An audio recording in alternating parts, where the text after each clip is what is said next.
48, the nays are 50.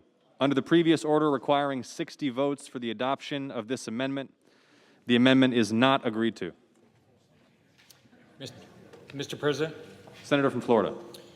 Mr. President, our nation is nearly $30 trillion in debt. That's $233,000 in debt for every American family. It's not in order.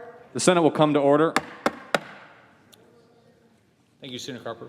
The American people are already feeling the pressure of rising inflation thanks to reckless government spending. And make no mistake about it, inflation is a tax that hurts our families on low and fixed incomes the most. I'm hearing it from families across Florida who are worried. I heard from a dad in Jacksonville with 3 kids who's helping to temporarily take care of 2 other kids because their father's out of work.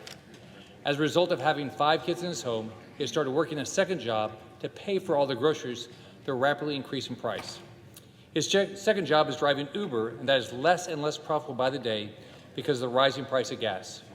Over the weekend, the suspension on the federal debt ceiling expired. That leaves Congress with 2 choices: continue this reckless, wasteful spending with no accountability to the American people, or start making the tough choices to put our nation on a successful path. I know we can make the right choices and start moving America in a better direction. That's exactly what I did when I was governor of Florida. Our state was on a bad path. I had to make difficult choices, but I paid down 1/3 of state debt, all while cutting taxes 100 times. It can be done. Washington's choice to keep raising and suspending the debt ceiling is like raising the limit on your credit card month after month with absolutely no plan to pay it off. It's irresponsible, and it's no way to operate. You would never run your business or family the way Washington runs. It's wasteful and dysfunctional. I came to Washington to rein in this exact type of dysfunction. We have to get our debt and spending under control. We need to make Washington work for families in Florida and all across the nation. That's why I'm leading my colleagues in a proposed rule change that would require every piece of legislation. The Senate will come to order. Passed by a Senate committee to include a report on how it will impact inflation. It's very simple. When legislation directly or indirectly raises the cost of living or raises taxes on American families, families deserve to know. Too many in Washington believe the lie that inflation is impossible, debt doesn't matter, and spending has no consequences. That's why this rule change is needed. This rule change is to protect that father in Jacksonville who is struggling to get by. It should protect those living on fixed incomes, low-income earners, and small businesses who can't absorb cost increases. I ask unanimous consent that the Rules Committee be discharged from further consideration and the Senate now proceed to Senate Resolution 327. I ask unanimous consent that the resolution be agreed to, the preamble be agreed to, and that the motions to reconsider be considered made and laid upon the table. Is there objection? Mr. President, reserving the right to object. The Majority Whip. I rise in opposition to this unanimous. Senate's not in order. Come to order. I rise in opposition to the unanimous consent request from the senator from Florida.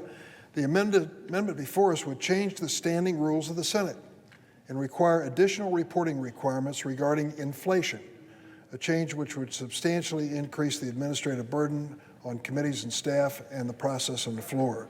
We already have significant tools at our disposal to evaluate economic indicators. We have economists at the Department of Labor, Treasury Department, Congressional Budget Office, Federal Reserve, and other federal offices, regularly consulting with Congress on issues about inflation and other economic indicators. This is totally unnecessary. For these reasons, I oppose this resolution and the request for unanimous consent. I object. The objection is heard. Senator from Florida. Mr. President, while I'm disappointed that my colleague won't accept this measure, we do need to start doing something about inflation, and we can do that today with the infrastructure spending bill. We can all get behind real infrastructure like roads, bridges, airports, and seaports, but we have to acknowledge that $1.2 trillion is a massive amount of taxpayer dollars. And we have to know exactly how this will impact families. I've been told by supporters of this infrastructure bill that it will not cause inflation.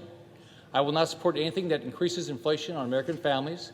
I have an amendment to the infrastructure package that will require the Congressional Budget Office to certify that the spending in this bill will not increase inflation on the American people. If CBO does not certify that the spending authorized and appropriated in the bill would not increase inflation, my amendment would prohibit the funding from being obligated or spent, and the funds would instead be transferred to the Treasury Department for deficit reduction. I hope everybody will get behind this amendment. Thank you.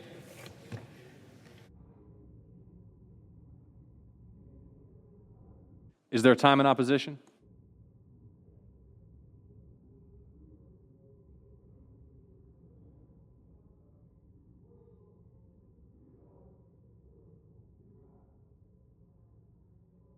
Time is yielded back.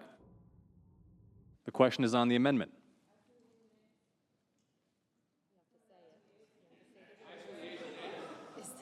Is there a sufficient second? There appears to be. The clerk will call the roll. Ms. Baldwin. Oh, my God.